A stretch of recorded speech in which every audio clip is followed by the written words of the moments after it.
जय जय रघुवीर समर्थ. बघा, समर्थ म्हणतात की आयुष्यामध्ये कोणत्याही गोष्टीचं टेन्शन घ्यायचं नाही. आयुष्य हे आनंदाने आणि बिनधास्त जगायचं असं समर्थ आपल्याला ते सांगतात. बघा म्हणले समर्थ, आपण टेन्शन घेऊनच आपलं आयुष्य संपवतो आणि आयुष्य आपण जगायचंच विसरतो असं समर्थ आपल्याला ते सांगतात. बघा, समर्थ आपल्याला एक बोध सांगतात. एका आश्रमामध्ये एका शिष्याने गुरुदेवांना प्रश्न विचारला की गुरुदेव, मी कोणत्याही गोष्टीची खूप चिंता करतोय. आम्हाला कोणत्याही गोष्टीचा खूप विचार येतोय. आम्हाला खूप टेन्शन येते. आम्ही काय करायचं? त्यावेळेस गुरु त्या शिष्याला म्हणाले की कोणत्याही गोष्टीचं टेन्शन घ्यायचं नाही. आयुष्य हे एकदाच मिळतं, तेही आपण आनंदाने आणि बिनधास्त जगायचं.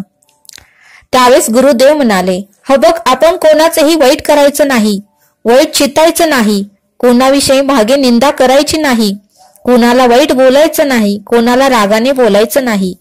आपण प्रामाणिकपणे जगायचं. बघ म्हणले, लोकांचे दोन रूप असतात. सकाळी आपल्याशी गोड बोलतात आणि संध्याकाळी आपल्याबद्दल कोणी जर त्यांना वाईट सांगितलं तर सकाळी मात्र आपल्याबरोबर ते रागाने बोलतात. त्यामुळे त्यांचं बोलणंही जास्त मनावर लावून घ्यायचं नाही. उद्या आपल्या आयुष्यामध्ये काय होईल हे आपल्याला माहिती नसतं.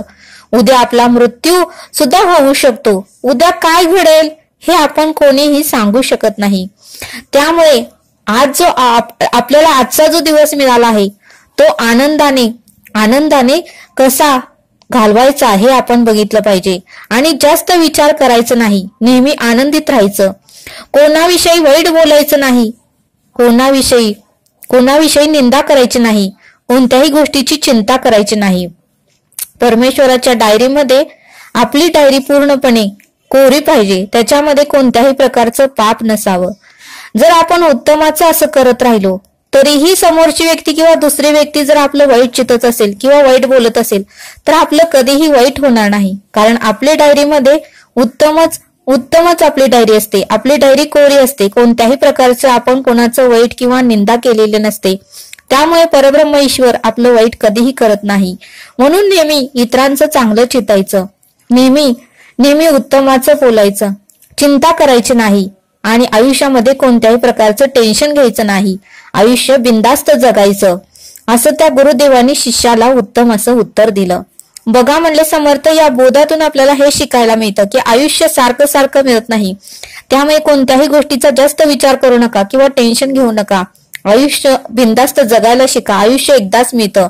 कारण ज्या घटना घडणार आहेत त्या घडणारच आहेत. आपण रोखू शकत नाही.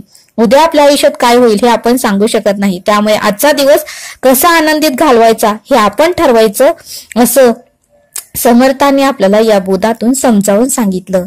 म्हणून समर्थ म्हणतात की कोणत्याही गोष्टीचं टेन्शन घेऊ नका. आयुष्य बिनधास्त जगा. तरी आता आपण येथेच थांबू. धन्यवाद. जय सद्गुरू.